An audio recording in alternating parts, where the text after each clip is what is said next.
Hi friends, வணக்கம். Post ஆஃபீஸோட ஸ்கீம்ஸை பற்றி பார்த்துட்ருக்கிறதுல இன்றைக்கி நம்ம சேவிங்ஸ் ஐடியாஸ், அதை நம்ம காசு வச்சுருக்கோம், அதை இன்வெஸ்ட் பண்ணுறதுக்கு கரெக்டான வழிமுறைகள் தெரியல அப்படின்னும் போது இதை ஃபாலோ பண்ணலாங்கிறதுக்காக இந்த ஐடியாஸ் இது. இப்போ எஸ்பி ஒன்று ஃபஸ்ட்டு போயிட்டு ஸ்டார்ட் பண்ணுறீங்க. அதில் நம்ம 500 ரூபா கட்டி அக்கௌண்ட் ஓப்பன் பண்ணுவோம். சிறுக சிறுக சேர்த்து ஒரு 5000 ரூபாய் ரெடி ஆகுது அப்படின்னும் போது இன்வெஸ்ட்மெண்ட்டாக நீங்கள் ஒரு டிடியை சூஸ் பண்ணிக்கோங்க. காரணம் என்னென்னா, நீங்கள் பெருசாக இருந்தால் தான் இன்வெஸ்ட் பண்ணணும், ஸ்கீம்ஸ் போடணும், போஸ்ட் ஆஃபீஸ் பக்கம் போக முடியும், நம்மக்கிட்ட இல்லை அப்படின்லாம் நீங்கள் நினைக்கவே வேணாம். எஸ்பியில் ஒரு அக்கௌண்ட்டை ஓப்பன் பண்ணி சிறுக சிறுக சேர்த்து ஒரு 5000 ரூபா சேரும் போது ஒரு 1 இயர் டெபாசிட்டாக நீங்கள் போட்டிங்கன்னா அந்த 5000 ப்ளஸ் இன்ட்ரெஸ்ட்டோடு நமக்கு 1 இயர் ஆஃப்டர் நமக்கு ரிட்டர்ன் கிடைக்கும். இப்போ எஸ்பி மட்டும் வச்சுருக்கேன், என்னால் ரொம்ப பெருசாலாம் இல்லை, நான் தினம் கொஞ்சம் தான் சேர்த்து வைக்க முடியும் அப்படின்னு சொல்கிறவங்க ஒரு 200 ரூபா ஆர்டியை சூஸ் பண்ணி எஸ்பி டு ஆர்டியாக ஏஎம்சி கொடுத்துருங்க. எஸ்பியில் கிடைக்கிற அன்னைக்கெல்லாம் எடுத்துகிட்டு போய் போடுங்க. மாதம் 200 ரூபா வீதம் உங்களுக்கு ஆர்டியில் போச்சுன்னா கூட 5 வருஷத்தில் ஒரு 12,000 ரூபாய் அசலும் அதுக்குரிய வட்டியும் நமக்கு கிடைக்கும். சீனியர் சிட்டிசனை பொறுத்த வரைக்கும் 5 லட்சம் ரூபாய் நம்ம இன்வெஸ்ட் பண்ணுறாங்க. இன்வெஸ்ட் பண்ணிவிட்டு மேடம் அந்த வட்டியை எனக்கு அதுவும் தேவைப்படலை அப்படின்னு சொல்கிறவங்க 3 months ஒன்ஸ் உங்களுக்கு 10,250 ரூபாய் வட்டியாக வரும். 3 மாதங்களுக்கு ஒரு முறை.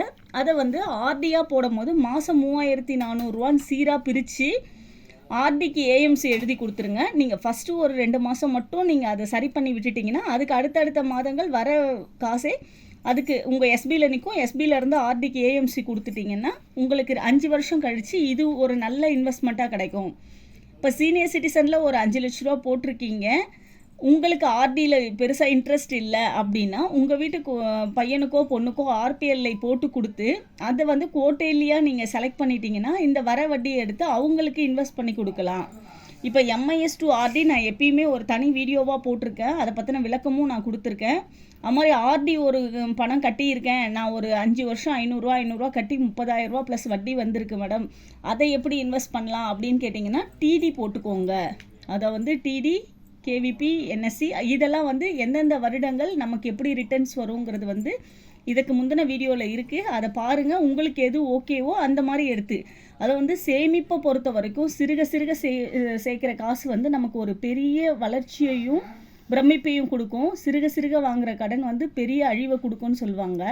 அது மாதிரி நம்ம சின்னதாக சேர்த்து நம்ம ஒரு பெரிய விஷயத்தை சாதிக்க முடியும்.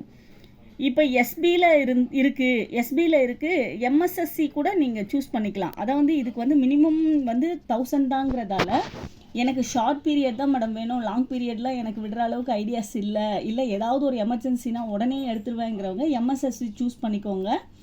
உங்களுக்கு இது கொஞ்சம் ரொம்ப நல்லா பெஸ்ட்டாக இருக்கும். நம்ம 6 மாதத்துக்கு அப்புறம் க்ளோஸ் பண்ணும் போதே 5.5 ரேட் ஆஃப் இன்ட்ரெஸ்ட்டோட திரும்ப கிடைக்கும்.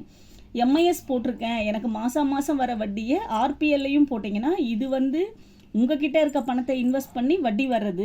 இந்த வட்டி வீணாகாமல் ரிஸ்க் கவரேஜில் பிஎல்ஐயோ ஆர்பிஎல்ஐயோ போடுறீங்கன்னா நீங்கள் ரெண்டுத்துக்கும் சேஃபாக இருப்பீங்க. அதனால இந்த மாதிரி கூட யோசிங்க. எம்ஐஎஸ் போட்டு எம்ஐஎஸ் இன்ட்ரெஸ்ட்டை ஆர்டியாக தான் போடணுங்கிறது இல்லை, ஆர்பிஎல்ஐ பிஎல்ஐ செலக்ட் பண்ணி கூட போட பாருங்கள். அதுக்கப்புறம் எம்ஐஎஸ் போட்டு மாதம் வர வட்டியை உங்கள் குழந்தைங்க இருக்காங்க அவங்களோட எஸ்எஸ்ஏ பிபிஎஃப்க்கு நீங்கள் யூஸ் பண்ணிக்கலாம். எப்பயுமே ஒரு இண்டிவிஜுவல் ஒரு எஸ்பி வச்சுக்கோங்க. இந்த இன்வெஸ்ட்மெண்ட்டுங்களில் உங்களுக்கு எது ஓகேன்னு தோணுதோ அதை பாருங்கள். இயர்லி இன்சூரன்ஸில் நான் 20 ரூபீஸ் பற்றி சொல்லியிருக்கேன், 436 ரூபா பற்றி சொல்லியிருக்கேன், ஆர்பிஎல்ஐ பிஎல்ஐ பற்றி சொல்லியிருக்கேன், ஹெல்த் இன்சூரன்ஸ் இது எல்லாத்தையுமே பார்த்துட்டு குறைஞ்சது நம்ம ஒரு ஆக்சிடெண்ட் பாலிசி, ஒரு ஹெல்த் இன்சூரன்ஸு, ஒரு லைஃப் இன்சூரன்ஸு ப்ளஸ் ஒரு அடிஷ்னல் சேவிங்ஸு இது எல்லாமே நம்ம வச்சுக்கிட்டா சேஃப். தேங்க்யூ.